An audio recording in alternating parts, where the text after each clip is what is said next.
माय माऊली नमस्कार. त्रिवेणी ओविजागर सण वार उत्सवमध्ये आज आपण मकर संक्रांत व त्याचे आयुर्वेदातील महत्त्व अभिवाचनातनं समजूया. तिळगुळ घ्या गोडगोड बोला. मकर संक्रांत हा तिळगुळ घ्या गोडगोड बोला अशा गोड शब्दांनी साजरा केला जाणारा वर्षातील पहिला उत्सव होय. लग्नानंतरची पहिली संक्रांत. नवजात बालक असणाऱ्या घरात संक्रांत विशेषत्व साजरी केली जाते. हलव्याचे दागिने, काळ्या रंगाचे कपडे घालून साजरा केला जाणारा एकमेव सण म्हणजे संक्रांत होय. संक्रांतीला इतके महत्त्व येण्यामागचे मुख्य कारण म्हणजे यामागील सुगीचे दिवस येतात. शेतातील धान्य तयार झालेले असल्याने बळीराजा आनंदात असतो. म्हणूनच भारतासारख्या कृषीप्रधान देशात मकर संक्रांतीला महत्त्वाचे स्थान. मकर संक्रांत येते त्या हेमंत शिशिर ऋतूत वातावरणात वाढलेली थंडी, कोरडेपणा याचे निवारण करण्यासाठी तीळ, गूळ याच्यासारखे पदार्थ खाण्यास आयुर्वेदातही सुचवले आहे. उसापासून बनवलेली गुळासारखे पदार्थही या दिवसात आवर्जून खावेत असे सांगितले जाते. स्निग्ध द्रव्यापासून बनवलेली उटणी वापरणे, उन्हात बसणे हे सुद्धा आयुर्वेदाने सुचवलेल्या उपचारात मोठे. नेमके हेच सर्व आपण आपल्या संस्कृतीनुसार वर्षानुवर्ष करत आलो आहोत.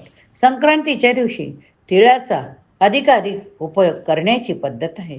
तिळगुळ खाण्याबरोबर तीळ मिश्रित पाण्याने स्नान करणे, तीळ अग्नीवर टाकून धूप करणे, तीळ वाटणे, निरनिराळ्या मार्गाने तीळ वापरायचे असतात. आयुर्वेदाने सांगितलेला अभ्यंगई आरोग्याने औषधांनी सिद्ध तीळ तेलाचाच करायचा असतो उपयोग. सिग्न द्रव्याचे उठणे बनवताना त्यात पोचला हितकारक तीळ असावीच लागतात.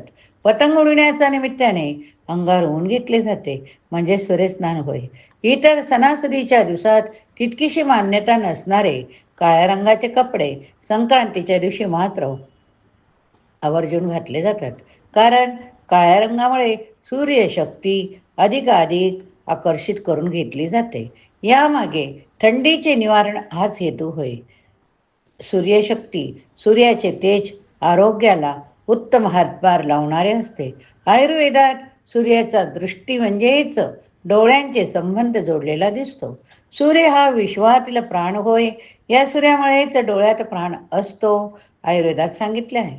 शरीराचा फिकटपणा निस्तेजता कमी होण्यासाठी सूर्यकिरण उत्तम मानले गेले. वाढलेल्या पित्ताचा पिवळेपणा, हिरवेपणा सूर्यकिरणाने नाहीसा होतो. सौंदर्य बळाची प्राप्ती होते. त्यामुळेच निरोगी दीर्घायुष्याचा लाभ होतो. सूर्यनमस्कार हा व्यायाम प्रकारही सहज करता येण्यासारखा होय. जर तुम्हाला सूर्यनमस्कार करता आले नाहीत तर खुर्चीवर बसून सुद्धा सूर्यनमस्कार आपण करू शकतो.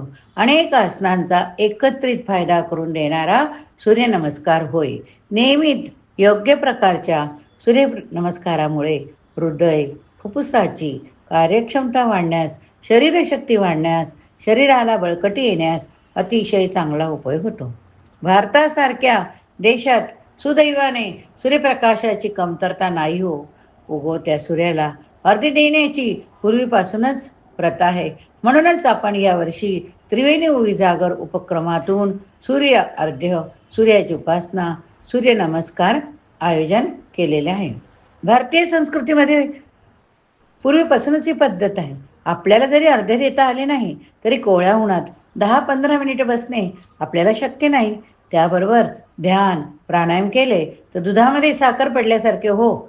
म्हणूनच सूर्यप्रकाशाचा आपल्या आरोग्यासाठी चांगला वापर करून घेण्यासाठी संक्रांत साजरी केली जाते.